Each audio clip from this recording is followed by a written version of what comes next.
Running is literally a process. It's You gotta literally a trust- journey. No. Running, I have to get this out. Running is a journey that goes up and down. Like, it happens where you gain a whole bunch of fitness, and then you might lose some.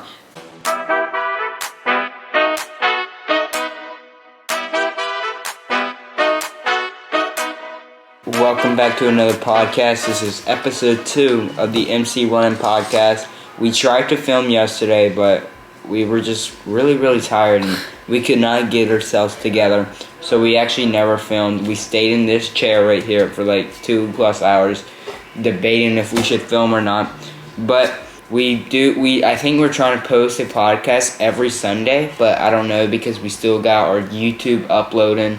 I'm still trying to film and interview him for an upcoming documentary about his marathon. We just have a uploading on Tuesday, Thursday, Friday, Saturday, and maybe a podcast on Sunday, and then interview him for the documentary. Yeah, but speaking of the documentary and marathon, your marathon training, we touched on it a little bit last podcast, but not too much, I guess. Yeah. But how did it go? Like overall, like how do you feel about I actually think it was by far my best training block, which I actually haven't had that many training blocks. I only had just two training blocks, and they both went very well. But this one was definitely better out of the two. Even though in my last half marathon training block, I didn't really get injured, but it wasn't as consistent as I was in the marathon training block. I mean, I was You talking about your half marathon training block? Yeah, the half marathon training block. I mean, I started analyzing the training like 5 weeks out from the half marathon. Right now I'm talking about the half marathon training block. Like, I didn't start analyzing that till about 6 weeks out. I didn't really start dialing in the training. I was very inconsistent. I was up and down because some of the niggles I had take me out for like 1 day, maybe 2, and I would really focus on my long run. So if I didn't really feel that well, I wouldn't really go out for a run. I would save it for long runs on Saturday. Well, vice versa in the marathon training block, I never really had niggles that really took me out. Yes, I had way more niggles than people would actually think. If you saw my training on Strava, you would think I'm feeling really good. I'm feeling perfectly fine. I'm running my easy runs at 7. Started running my first day of my training on August 2nd, 2021. I ran 7:36 pace. But as the training block came along, my easy runs became 7:15 at 7:20. Then sometimes even sub 7:05 pace, around that 7 minute per mile pace, and it just became better and better. But I was still so focused on saving my legs for the long runs. I did have some very crappy long runs in that training block. I mean, my legs were like just complete dead to the wall. At mile 10, I almost, right before my down week actually, I'm just going so off topic. I keep thinking of something in my head and I go to another and to another. But on the week before my down week, I did a long run. I actually might want to pull this up because I'm going to actually pull up my Strava. But why do you think your easy runs became faster throughout your training block, even though your miles just got higher and higher and higher? I really think it was overall the base of the consistency that I built. Like, I started at 7:36, but as you can see, I actually put on weight during my training block. This sounds really bad, but I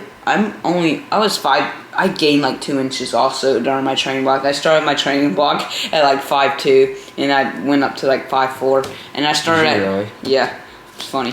But I was 95 pounds. Now I'm like 107, 105, I don't know. Something around that. I don't weigh myself because it's just not good for my mental health.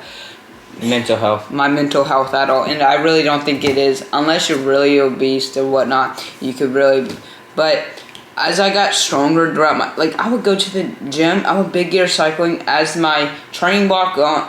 So I started off the training block with a lot of biking, or more biking and less running. But as the running miles went up, the biking still came down. And the biking started off big gear cycling, But then my legs got really tired throughout the day, and it would become more of a moderate type of big gear cycling. Wasn't too hard. It was just kind of like... Did you big gear cycle every time you went on the bike? Yes. No. Actually, no.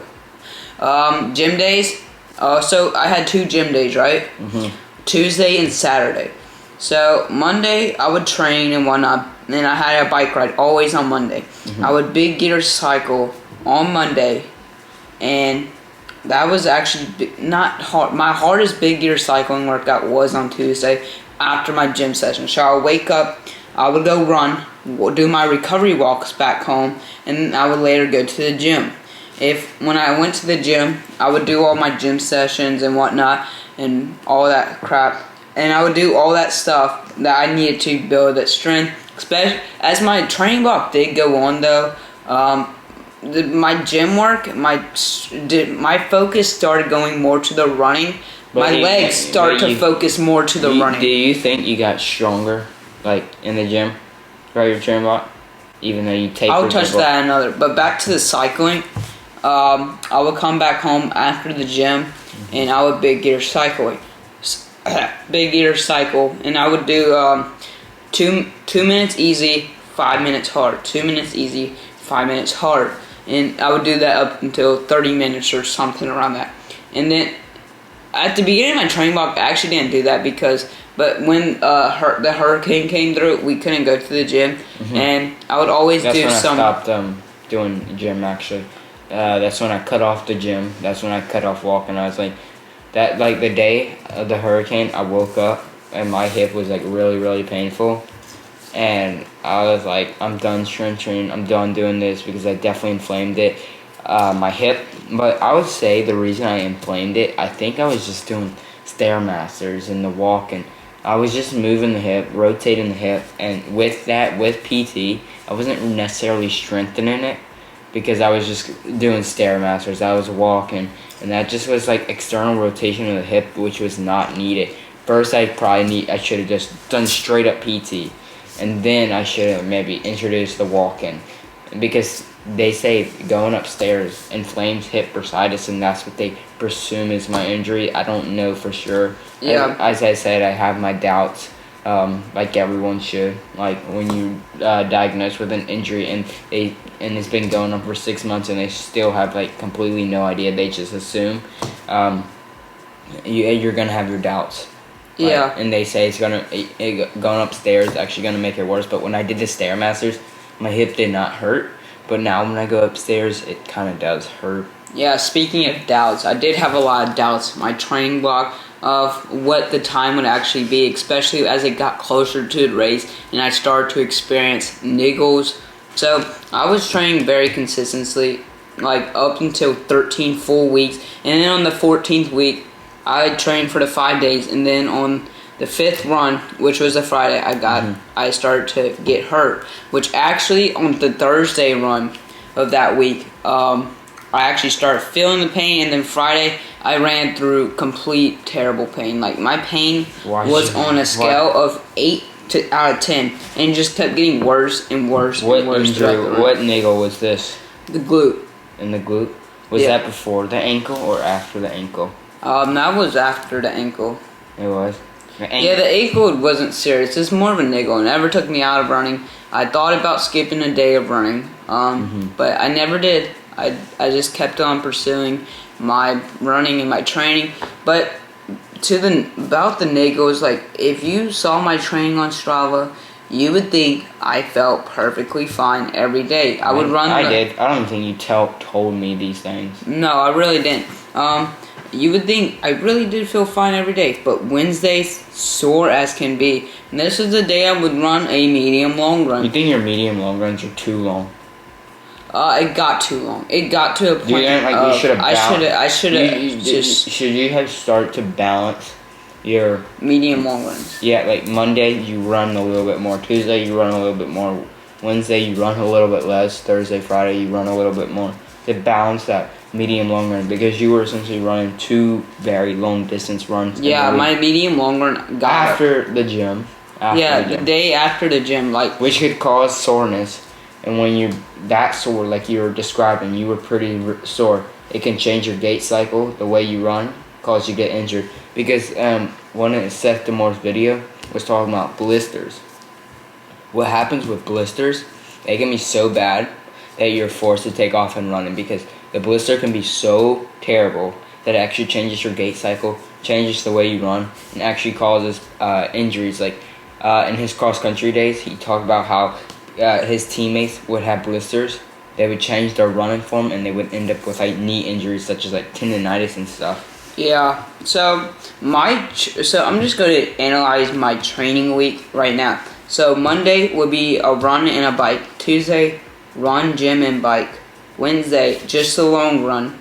Thursday, I would run and bike. Friday, started off as a run and bike, but as the miles kept creeping up, it just became a recovery run. Saturday would be run, gym, and bike, which Saturday would be the long run day. Wednesday is a medium long run. So on Tuesdays, I would go to the gym after my run. Always after, never before. And do you wish you went to the gym before? Never. To really run on tired legs? No, because on Wednesday I would run on such tired legs. And it did become a point. So right before my down week, I ran a long run. So I ran my longest long run of the training block, which was 17 miles, which it did get longer. On Wednesdays?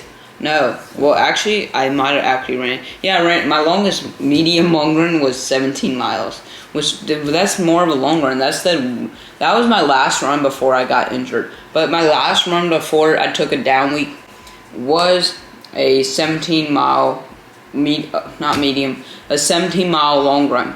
And I did not feel like crap. I almost went back home. I almost literally went back home. I'm like, should you even run this anymore? You are just dead. My legs were just gone. They were trashed. You think you got injured from just going back and forth? Since they were much more hillier routes really far from our home, you just kept on repeating it to get hills, and you think that caused injuries. Just kept on returning. Yeah, but I also think it helped me strengthen my ankles. But at a point, I'm like, maybe too much turning, maybe too much, I don't know. But it maybe came to a point. But I think the hills, I never really know with my training. But that run, that 17-mile run, I did my strides and whatnot. And then I think by mile 8, I'm like, oh my god, when is this over? This is feeling forever. I'm only at mile 8. I don't look at my watch and my long runs or any runs at all, but especially my long runs. And so, when I looked at my watch for the first time, I'm like, only mile 8. And my legs felt like they had 30 miles in them. They were just complete trash. And the day before, they actually felt pretty good, not terrible, but I'm like, it might be a good long run. No, just absolutely, that was my worst long run of the training block. My worst run again? The last run before my down week, before we went off to. How long was that? It was 17 miles. That early in the training block? It was 11 weeks. I was 11 weeks in, 10 weeks in. Oh yeah. And my legs just did not want to move. I thought I was about to go home, because I was thinking, because this is when Sam Long dropped out his Ironman, and I'm like, maybe it has came to a point where I actually may need to drop out this long run. Wait. Do you feel like when an athlete goes through a troubling time, such as I don't know, they drop out of a race, they get injured, they take off, do you think it sometimes influences your training? Yeah, I mean, Sam Long dropping out that thing and stating of why he dropped out and being smart, it almost made me want to be like, wow, this is not working. But my mental side is you can just push through it. And actually, when I finished that 17-mile run, my legs were dead, but I had so much energy. I'm like, my legs didn't hurt so bad. I would be fine. So I got home, I showered, I went to the gym, did my strength work. And I just absolutely no. I was mostly just, I don't even know what I was doing. I mean, I probably just played around in the gym, doing absolutely nothing. I really don't know, but wait, you went to the gym that day? You were really, really hurt? Hurt. No, this was before that 17-mile long run. You were injured though? You were hurt? No. So I was never hurt. I thought you just said you were hurt, like in the glute. No, no. I never had an injury until week 14. Where I had to take off. No, my legs were just so tired. But yeah, in the beginning of my training block, I felt really strong in the gym. I was able to push good weights. But as the miles crept up on me and I reached 650, then 60, then 70, my gym strength went down. It definitely went down. I couldn't lift this heavy. I wasn't trying to lift this heavy. My mind would go straight to the running, like, oh, I'm not squatting. This would just kill my legs. Like, it's not risk of injury at all. And some people totally disagree with how I was approaching the gym to strength train. Like, people go, I don't really care, lift as heavy as possible, build that strength. But my legs were just more like, focus more on the running. Focus more on the running. And so I wouldn't lift heavy. The most I started lifting. Yeah, because when you build strength, you gotta lift heavy. Yeah, and I was lifting more for endurance. Endurance is high reps. Yeah, I was lifting for endurance my whole entire training block. But I went from a 60-pound squat to a 30-pound squat to a 20-pound squat. 20 and 30 pounds. Purposely, and my legs just didn't want to squat at all. That deep. Or that. My squats did get more activated and I did squat deeper and whatnot, but I was focusedly on the movement. Maybe that's why I couldn't squat as much. But I went to the gym to basically recover my legs and build a strength. I mean, my legs, as you can see, the first day of my training block to later in my training block, I was a lot stronger. I looked a lot stronger. I mean, I was running way faster. The reason why I think my runs became a lot faster throughout my training block is the consistency. My fitness became better. The strength, you start building more strength. And yeah, and so you need when strength to run. Yeah, and you do need strength to go for a run.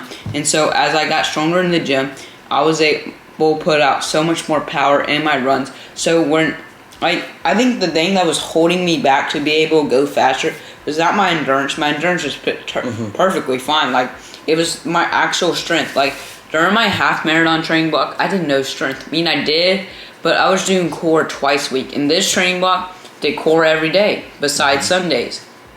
And I think that allowed such good running form and posture and all that. And then I would go to the gym twice a week to build strength. And I really think that really did help and put power, because what they say is, it's not really the endurance at the marathon, it is the strength. Like, what is hurting more after the marathon? Yeah, it's not your legs, your legs or your breath? Definitely my legs. I mean, I cramped up so bad as soon as I stopped running. My breath could have I could have kept running. Yeah, your aerobic system was completely intact. Yeah. Like, overall. You do need an aerobic base to run a marathon. If you don't have it, you're not gonna run that fast. You're not even gonna probably cross the distance. But you need to have the strength to be able to the strength endurance, the endurance strength that you need to go across the 26.2 miles. You just don't need your aerobic capacity. You need the strength. Like, after my marathon, I walked the whole thing, basically, because I just had terrible stomach issues. I couldn't get anything absorbed. I was cramping up my stomach. I just had to go to the bathroom so many times. My finishing time was like 6 hours and like 2 minutes or something, with stopping to use the bathroom and stuff. But my legs did hurt after. It was more on my side because I had side stitch, but my legs did hurt. It wasn't really my aerobic capacity because I did walk. But if you are trying to run fast in a marathon, I would say you need to work on your strength, but you need to work on the fast twitch muscle fibers. You need to try and run fast. Yeah, and people say, like, you want to get to the high mileage to build that aerobic foundation, build the strength, the pounding force, but you need to run fast. People ask me if I did speed work during my training block, and I actually didn't know. My easy runs, I did take easy runs. Like, some days I really needed to go easy, but I never took about 3 to 4 of the runs of the week. I didn't take those runs easy, but I took them moderate easy. Like, it was definitely a conversational pace. It was basically like a marathon effort every single run. A little bit slower than a marathon effort. Like, during a marathon, I could have a conversation of, like, you want to have a conversation or it's just going to be brutal. But when I was on the sidelines or not really on the sidelines, you were running, I was on the bike. But when I guess I was on the sidelines on the marathon, you were talking to me at the beginning of the race. But as the race distance grew onto your legs, like, you became mile 15 and 16, I kept on talking to you, and you start never to talk back to me. Yeah, I really think why? The pain cave definitely hit. My stomach was hurting. Like, I had tremendous stomach pain from mile 1, and it just kept getting worse. You seem more out of breath. I'm not gonna lie. As the miles. And I really think that my stomach had a part, but I really don't remember how I felt. Like, this was 6 weeks ago, and I really just don't remember. I would love to go back and actually feel like how I was feeling. But yeah, my breath was starting to get heavy. The last is more of, I was trying to control my breath as much as possible. So I overall stopped talking. If you get your breath out of control, the lactic acid will start to build up, make your legs cramp more, and your legs will start to fatigue out, and then that's where the cramping comes in, and that's where you see a breakdown happens, and that's why you see some athletes walking it in. And it's not just about running the miles that will help you during a marathon. It will be the nutrition. I mean, so right now I have popcorn, right?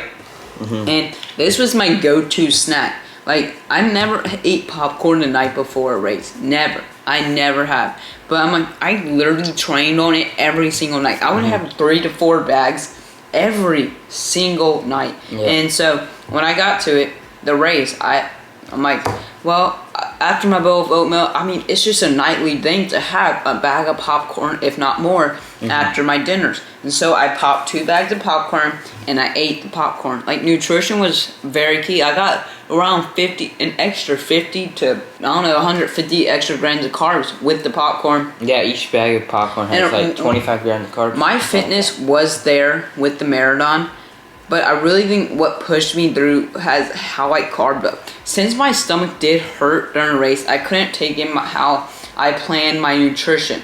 Like, I did not want to take as much water. I did not want to take as much fuel. My stomach would have just wrecked. Like, as soon as I stopped to go to the bathroom, my race would have been over. Completely over. Yeah, because I might have dropped out. Your legs would have stopped. Yeah. They would have stopped because you're in that repetitive motion. You're in the flow. I was in the flow for so long that once you get out the flow, you're done. Like every time I stop to use the bathroom, like just in a run in general, I say that I can't go as fast or just feel as good and feel as smooth because my legs just stop. I don't want to. When you stop in a run, you don't want to start again. Yeah, I will say if I did not get injured, I don't think I would have been as sore. Like, so I didn't run basically. I think I ran 50 miles from November 10th to December 6th. Like, I did not run that much. I don't know. I didn't do that much running. I probably put around, not 50 miles, but somewhere's around it. Very low, terrible, no training in the legs. And so if I actually ran, I cross-trained on the bike, right? But biking is not running. It's really not. It's 2 different muscle groups. When you're training for a marathon or you're training for a running race, you do not want to bike. You do not want to spend time on the bike. You want to spend time running. So if I actually ran... More time on the feet. Yeah. So if I actually ran during that month, I don't think I would have been as sore. And I actually think I might have been able to go faster or push more. But I don't know. Because the bike... Take me a break from running for that month. Allow me to hop on that bike and actually build strength on the bike. I would big gear cycle for 2.5, 3+ hours, and sometimes go on a small little run before that. I was doing these 3 to 4+ hour training days. Instead of running, I couldn't run, but I could jump rope, right? So I would go jump rope, which build my joint strength. And so when I got back to running, my joints didn't hurt or lock up or anything like that. So I really think that helped. And so I guess I can say I'm glad I got injured, because you never want to go into a race 100% where you followed. You want to go into a race 100%. You never want to go into a race where you follow the training plan to the T 100%. Probably want to go into it training about 75%, 80%. And plus, it's impossible. And so when I got into week 14, because if you went to the T, I think you would get mentally burnt out. No, it's not even that. I mean, I might have been pushing through injuries, because runners are about checking off the boxes. It's like a checklist. Like, I have this on the plan. Let me check it off. Let me do this because it's on the plan. And then you think to yourself, should I even run this today? Like, if I asked somebody and I told somebody this, they would probably tell me not to run. My mind's telling me to run, but I know I really should not run this. But it's that mindset of, I need to check off the boxes. Runners like to check off the boxes rather than cross it out because they can't do it. And so, plus they feel it, even though it's impossible to lose one, you take off a day of running or even 2 days of running, you're not going to lose fitness, but we fear that we're going to lose fitness. It doesn't really start kicking in, the fitness loss. It starts kicking like 2 weeks of taking off. If you did absolutely nothing. And plus, it's easier to return. That's why your aerobic base gets built up after every training block, because you don't officially take a bunch of time off. You just kind of take a week off to kind of rest your body mentally and physically. And it's better when you're young. And then you build up from that last training block, and then you keep on building up and building up. But it's you have to regain the fitness. You do. But when you regain the fitness, you gain more, because you're building more fitness, because that fitness kind of returns in the middle of the training block. Yeah. You might not feel like it is, because you're still running slow, but it is, because you're just kind of running the high mileage weeks, which is kind of slowing that down. Like, it's kind of slowing you down. Yeah. If I never had niggles throughout my training block, who knows if I could have overtrained. But I think if you didn't have niggles, I don't think you would have ran as fast, because you wouldn't have been taking that mental break and physical break. I don't think you were mentally burnt out ever. I don't think you would have ever got mentally burnt out, but you might have, because some days you were just like, I don't feel like doing this. I don't feel like doing this. Yeah, I mean, it actually did come to that point. I think week 13, I started to come to that point, like, oh my God. But as soon as I got injured, oh my God, what is happening? I think I was so mentally stressed out from that. Wait, don't.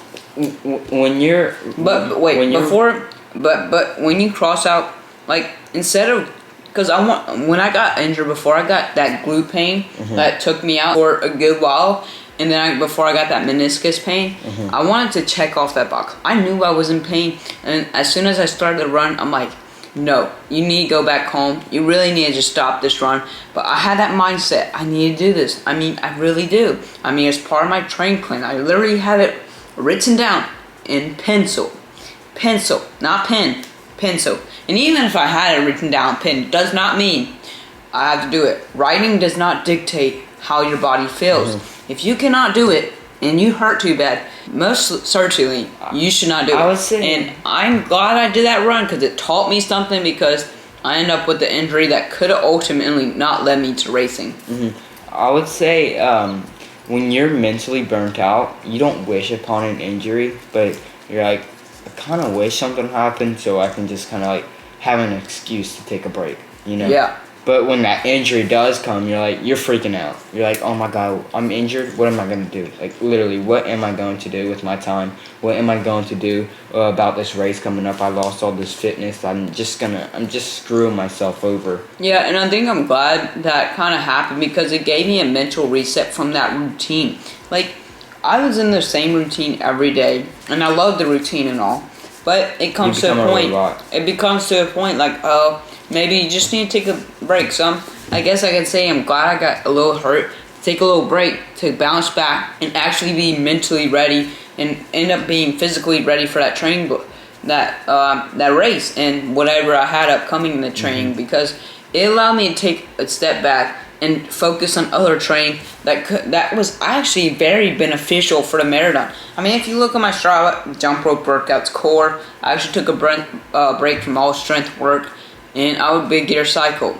But I think this, right now, you know how I'm injured. Yeah. So, after my marathon, I took a week off, and then I started trying to do activity again.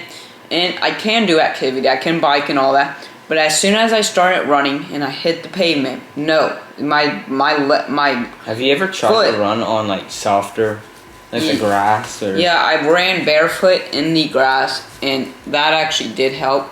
Because just like don't run barefoot, just like run in the grass. Have you tried that? No, and I don't really want to because I don't see that. I actually ran barefoot to not run on my hill, because for some reason when I run barefoot, I'm scared to hill strike. I mean, I just won't hill strike for whatever reason. And so that's why I actually think the incline treadmill helps, because I am not landing on my hill. If I'm at 15%, there's no I am not running with the hill strike. I'm running on my tippy toes, getting up that incline. And so, which never ends on the treadmill. That's why in Colorado, like when I was going up Quandary Peak, I was not really landing on my heel. I was landing on the ball, maybe even to the toes, because my calves. And then I would notice I was doing that because my calves would start to hurt, my feet would start to hurt, and I would come and tell you, like, dude, kind of slow down. My feet hurt, my calves hurt. I had pretty weak calves. I had pretty weak Achilles. Weak calves and Achilles is detrimental to a runner, especially a trail runner. Definitely a mountain runner. But it does start to burn. That's like going up Quandary Peak was not. It was hard because of it was just so steep. And I was doing it on such dead legs. My quads hurt.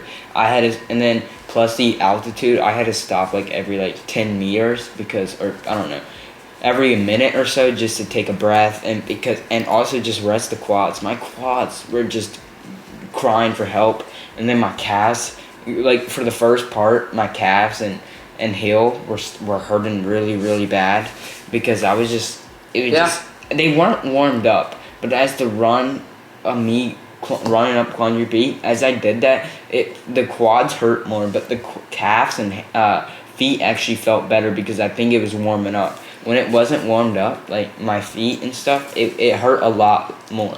So that's why warm up is essential. Yeah. So I'm very sad that I'm not able to run right now and whatnot and do that, because I would love to go for a run. I'm tired. I'm not tired of biking. I love biking right now, especially since it's so cold out. I do not want to go for a run. It's freezing cold weather, but it came to a point where I really want to go for a run, but I'm happy I'm not running. First off, I think I would get a little mental stressed out with how cold it is, and I'm burnt out, kind of. A burnt out feeling, not physically burnt out, but a burnt out feeling. Because you just want to cuddle up in a blanket. I want to cuddle up in a blanket compared to when I have a bike inside. Like, I don't go outside. I'm not freezing cold. Imagine if you didn't have Zwift. Oh, I don't even know what I would do. But, my foot hurts, as soon as I hit the pavement. And so I ran a marathon, 26.2 miles at 16. That's very impactful at any age, especially if you're not developed. Run a marathon any age. I don't really care. It's just be smart with it. And overall, I feel like I was very smart with my training. I knew my body and how it reacted. I mean, I trained consecutively. Well, I trained consistently for 14 weeks. 14 weeks out of the 19 weeks. That is very consistent. I knew how to do and structure my training. Mm-hmm. But as soon as back to the hill, I'm glad because it's allowing my tendons, my ligaments, my joints to all re-heal and rehab. Whether if it takes 2 months, 3 months, maybe I just need that physical or mental break. Mm-hmm. Most of all, that physical break from running. It's hard on me, and especially since I'm just ranking up the days in my head. You're 10 days now, you're 11 days, you're 12, you're 13 without running. But I think it's actually helping me because it's you're focusing your training on something else. You're allowing running makes you strong, mm-hmm. but biking does make you stronger. I mean, at the end of the day, but you can get running legs. I mean, biking is not running, because I'm saying this because I'm biking a lot right now. But I ain't running, which caused me, I cannot go out on a 15-mile run right now. Mm-hmm. I just could not. I mean, my legs... You don't have that muscle stimulus that can handle that. Speaking of muscle stimulus, the reason I think I got stronger about running is that my muscle growth and my muscle stimulus. I think I was so used to running that my legs just knew how to move perfectly fine, and I was able to run faster. My peak training was Monday 13 miles, Tuesday 11 miles, Wednesday 17 miles, 16 to 17 miles, Thursday 13 miles, Friday 11 miles, Saturday long run day of 20 miles. And I would do this and I would literally do that. And my long runs used to be 13 miles early in my training block, and I would feel so tired the next day. But then as I got progressive and stayed consistent in my training block, my easy day runs would be 13 miles, and then I would get into a long run, medium long run, which was my long run at one point of 17 miles, and then the next day I could literally run another 13 miles, which I did. And then 2 days later I would run a long run, and it really got me this. And that's when I knew I think I could really run sub 3. I did not physically knew it, but as soon as I started to analyze my training and look back, like I was telling you at work yesterday, I'm like, how did you not see a sub 3 hour marathon training coming? Even though you got injured and couldn't train like you wanted to in November and early December, you should have saw a sub 3 hour marathon coming. I mean, you were running these back-to-back 13-mile run days. You reached a 20-mile run, and think of the walking. I mean, technically, I almost reached a 100-mile peak volume week. Like, on my long run days, those walks would essentially be like slower paced runs. Yeah, I mean, my walks were basically, slower paced runs. I would walk around 13-minute to 15-minute per mile paces. And after my 20-mile long run, I walked for 3 miles. That is a 23-mile time. 23 miles on my legs. On the feet, yeah. I would say when you're marathon training, time on feet is definitely better. But when you're marathon training, do you think it's better to go by time or by miles? Miles. Definitely miles. What about when you get into the competitive levels, time or miles? I would say miles. Just miles. Because it just really depends how fast you run. It depends. Okay. I mean, you can say... Here's my take on it. Let's say, what sounds shorter? 2 hours or a 20-mile run? 2 hours. Yeah. Sounds shorter. So that's why you would be like... And some people run 12-minute per mile paces. I mean, in 2 hours you would get like 8 miles. But let's say something like that. But let's say you ran. Let's say I had 20 miles on a day. That's basically saying, oh, I don't have to run for 4 hours. I'm just running for 20 miles. And some people, that is 4 hours. And if you're training for a marathon and you were going to run a 4-hour long run, don't do it. Do not do it. If it takes you 4 hours to run 20 miles, don't do it. That is stupid. I mean, if you're running for 4 hours, you will be able to run a marathon. I don't care what pace you're at. Unless you're not walking. If you're going under a 14-minute per mile pace, or probably 13-minute, I think you could probably do a 3-hour long run. Not 4 hours. That becomes very, very impactful. I mean, I'm not going to talk about the elites here because that's why you don't run a marathon. So that's why you don't run a marathon in your training block. Yeah.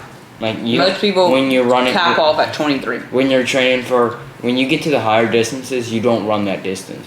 Once you pass that half marathon, maybe even 20K. Once you pass the 20K, no, 30K. Once you pass the 30K, you got to start capping off the fact that you're not going to run more than 30K in your training block if you're running 30K. But if you're running a marathon, I would say 30K is only 19.3 miles or so. Which is fine to run in the training block. But once you pass that marathon and even get to the marathon, you got to say, I'm capping off at 23 miles or 22 something miles, like that. 23.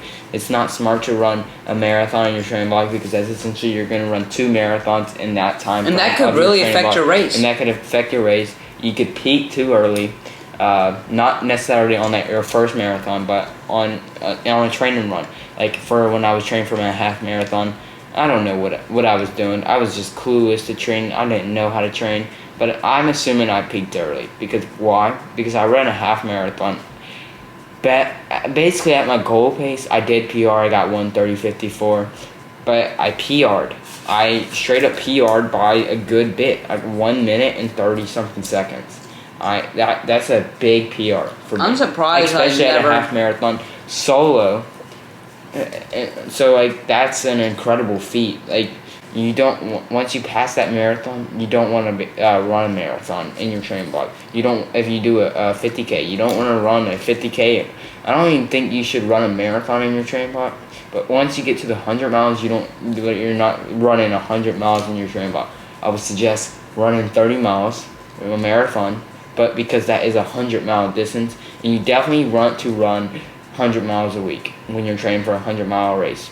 You want to, or you're just not going to be ready for the race. I disagree. Sure, you run 100 miles in one day, and you're running the 100 miles in 7 days. You're going to be able to run the 100 miles on that one day rather than 7 days. I feel like you could run a 100-mile race if you run at least 70 miles a week. Because who knows if you're actually going to be running in the mountains or whatnot. Because if you're running in the mountains, you're typically spending time on your feet. You can actually be running for 20 hours in that week. Okay, what I say is when you are training for ultra marathons, go by time.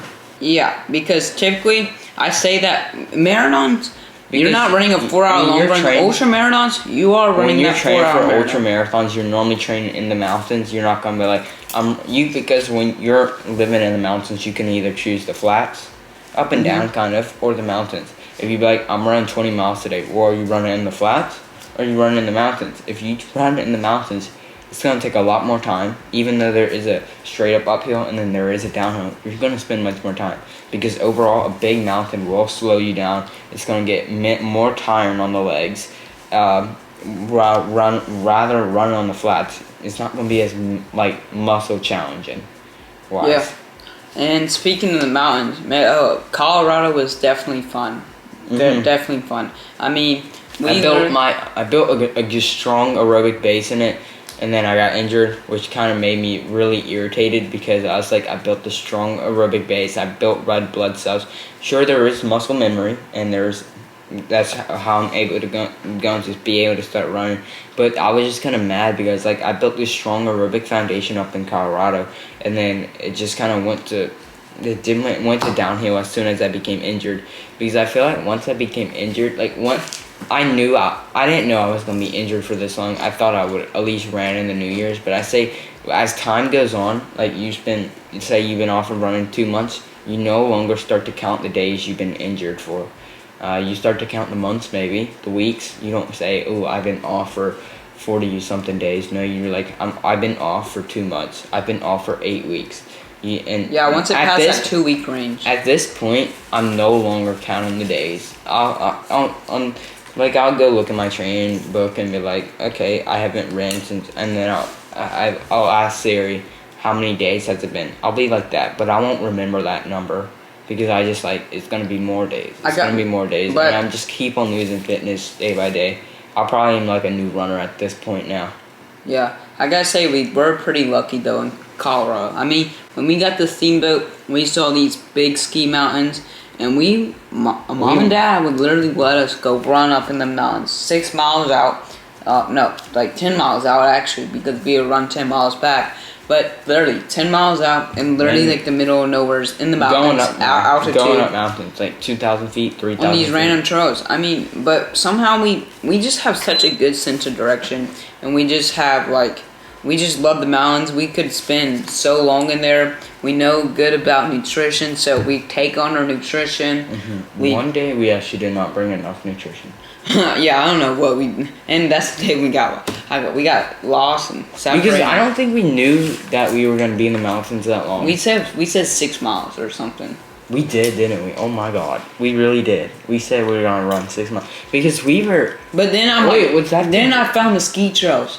Because we were about to turn around at mile 4, but then you're right. You looked it up. You looked at Mount Warner. And you're like, oh, we're only this close to Mount Warner. Blah blah blah. Oh, it's this. It's not this peak, but it's the farther peak at the top. Not knowing how steep it was, meaning it would be more time on the feet. Yeah, and the trail was and plus running those. But it's very fun. I mean. I want to go back that time and just do it. That was just so fun. Time lasted less. That's why I honestly think I love running the roads, and I love running fast on the roads. But I honestly think I'm going to become a trail mountain runner. Like, I might even be able to become professional, maybe. Who knows? I don't really know. But I definitely think I will be a trail mountain runner and sometimes dabble in the marathon and see what I can run in the road races. Because I do love going fast and all, but I love spending time in the mountains. I don't know. It's There's more something enjoyable. about It might go a little bit by slower. It's just because you're running up mountains. But it's more enjoyable. It's more fun. It's more exhilarating. The training I do right now is kind of like it's more beautiful. ultra runner. It's amazing. I love LSD a lot more. Yeah. But I think we were one reason because I can do it for a long time without getting injured and burnt out. Like when I do speed workout, like what I did during cross country when I used to do it. Just I don't know. I couldn't go more than 2 weeks without getting hurt. Like Colorado, I would say. Didn't get me injured, then it did get me burnt out. Just because of the sheer volume. Because we just jumped straight into it. We didn't train that to run 60 miles. Right, we never get to do this. Let's do it all at once. Yeah, we had that mentality, and it was a fun mentality, and that's why we took 4 days off after. Plus, we didn't train. We didn't run like 60, 70 miles a week to prepare for this. We just kind of dabbled in, and because I just kept on getting shin splints before this. And as soon as I dabbled on the mountains, I no longer got shin splints. And then they say when you have shin splints, run on the treadmill. Just don't run on flats. Impact. Run at 5% on the treadmill. To strengthen the calves. And then we took 4 days off, and then we did another 100 something. And that's when I ran my marathon, which actually told me when I ran that marathon, it told me you are ready to go into a marathon training block. So when we got done with the beach and I felt totally burnt out, like, I don't know, physically burnt out, not mentally burnt out, but I needed an off season. I needed some downtime. So in July, I took the whole month, not the whole month of July, I took the whole month of July of downtime and reflecting of what I did in the previous 6 months of how I can analyze that training and move it into a marathon training block to see what I can do, can handle. So I just did a whole bunch of off-season training, just some fun training. I did a fun duathlon for my birthday, and then I took a full week off. But of course, then after my injury hit July 17th, it was hidden earlier, but I kept on I don't know if this is the injury or not that's coming back. So I kept on dabbling with it, testing the limits, and then boom. That I felt like it was just going to happen that day. I don't know. I had this weird instinct that it was going to happen. And then on my cool down run, my last 2 mile repeat, it was starting to hit me that this is starting to get a little bit painful. Then on the cool down, it really got really painful. And I kept on pushing on. I don't know why I kept on pushing on. But I kept on pushing on. I kept on doing it. And then I told you, I was sitting on the bench and I was like, oh, my groin kind of hurts. I'm kind of scared for this. Yeah. But after I did that duathlon, I took a major down week. Not like down month I had for five weeks. But I took a down week. I took 2 full days off of absolutely nothing. I did a 3 mile walk in those 2 days. And then Will called us up and be like, hey, there's a Highland time trial thing, 2 mile time trial. And I went to the gym and strength trained, and then he called us, and I'm like, let me go do it. I got 12:06 for the 2 miles on the cross country course. After 2 days later, after a 25 mile bike ride, 18 mile run, duathlon workout thing. And then Thursday, Friday, Saturday, and Sunday, all relaxed, then going into a marathon training block, which is the first day we started work. I started a whole new routine and I just felt good doing that, and it never really burned me out. I'm kind of glad I got injured though, to a degree. I mean, who knows if I didn't get injured, if I could have ran faster, if I could have ran slower, who really knows? You can only tell that if, I don't know, you can't really tell that, you can't determine that. But back to the Colorado thing, I think we were only going to run 6 miles because we were kind of scared that we were getting burnt out before the race. We told ourselves that because we went from Denver to Steamboat, right? And my legs were starting to really feel it. I was just kind of getting really, really scared because I wanted to run kind of fast on that race. Yeah, but we never did. But that 6 miles. Do you wish you did? kind of, but no, not I really. do, I'm but- glad I had the experience to see what a trail race was like with doing all the stuff I did in the previous. I would say I want to do a true trail race, but go to Colorado for 2 days. That's why I wish I could do the New Mexico race and not be injured. 2 days or 3 days, because I don't want to dabble into that and go to Colorado for so long and just be I'm training for I would get too excited and then it would just result in injury. That's essentially what happened last year. Yeah, but we weren't really technically training for anything, so that's why I think you did it. I was ready to start running again. I was not actually ready to start running again. I probably shouldn't have, but I started doing these runs and walks, and then my injury was probably not healed, and so I would get too excited. I was running 50 miles a week, doing runs and walks, acting like the runs and walks weren't miles. The walking part weren't miles. So and so I got burnt out. My injuries started to flare up, and probably without me knowing, and then Colorado really did something. Then the beach really did something to it, without me knowing, of course. And then my hip just kept on weakening and weakening, and then boom, the injury struck. Like, you're injured. But the reason we ran 6 miles is because, or we said we were, is because our legs were tired. We wanted to take a break. We just wanted to be like, maybe the next day we can run a little bit more, but we want to rest these legs for the race. But we saw this. You started exploring, and once we finished, once we kind of started exploring the Colorado area or the Steamboat area, we saw that the ski slope actually has a trail, and you're like, let's go on it. And the trail leaded off into many different trails, and I wanted to go on all of the trails. I really did, but I knew that wasn't possible, just because it would take a long time to go there and then circle back to go. And I think they all led to Mount Werner, but they're just different routes. But I think there is a taller mountain than Mount Werner, but it's just kind of far away. That's why. And then I wanted to also do Mount Werner, but do that whole back trail. It would be an extra 10 miles. You know? Oh yeah, I know what you're talking about. Yeah. But I when we went to the top of Mount Werner, I could not find another trail. Could you? It probably covered in snow. There was a lot of snow up there. Yeah. Good bit. But because that's why I wish I was back to that racing trail race.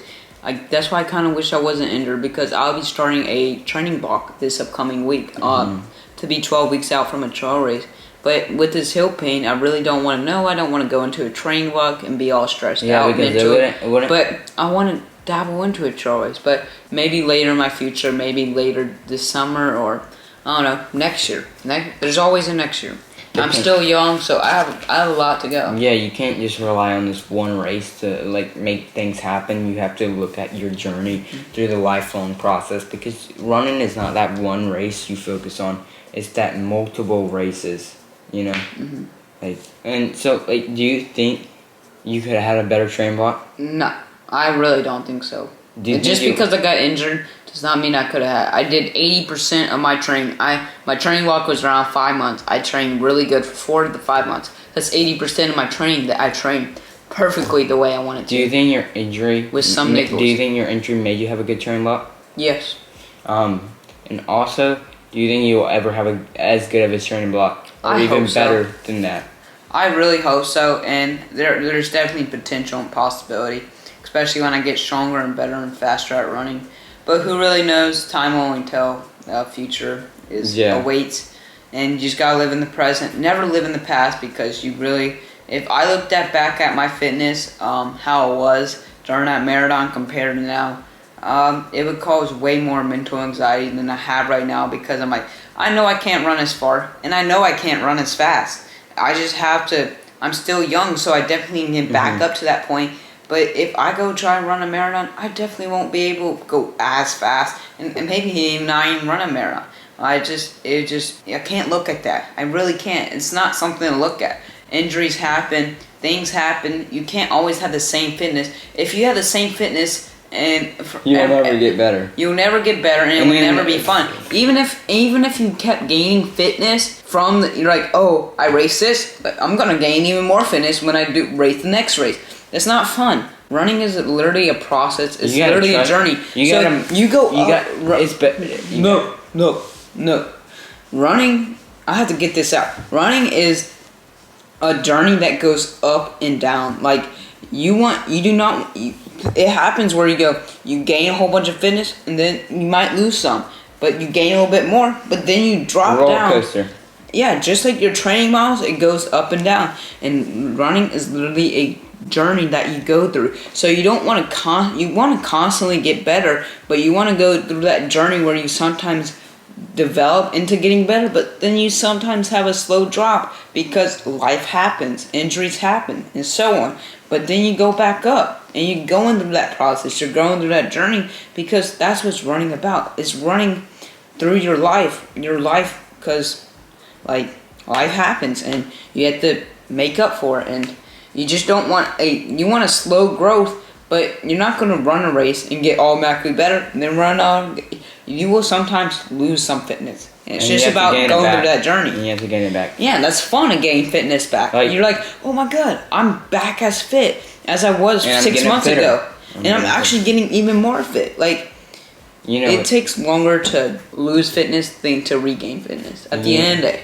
You know what they say, enjoy the journey, not the destination. Mm-hmm. And because if you're not enjoying the journey, why do it? Yeah. Like if I'm not enjoying the journey of running, why do it? If you're not enjoying the journey of this, then why do it? Yeah. Like, there's no point of the destination if you're not having fun. Yeah, I really think we should end it right here because, like, it's just a perfect ending. Like. Yeah. So, enjoy the journey, not the destination. Well, enjoy the destination as well because the achieve goals. You want to achieve your goals. Matthew obviously enjoyed his 2:54:08.8 marathon, but he enjoyed the journey most of all. Like, what do you say you enjoyed more? The journey or the destination? I definitely enjoyed the journey. I enjoyed the ups and downs. I enjoyed that whole entire process. And low-key, I never really wanted to race because I'm like, it's coming to an end. It's so sad that it's coming to an end.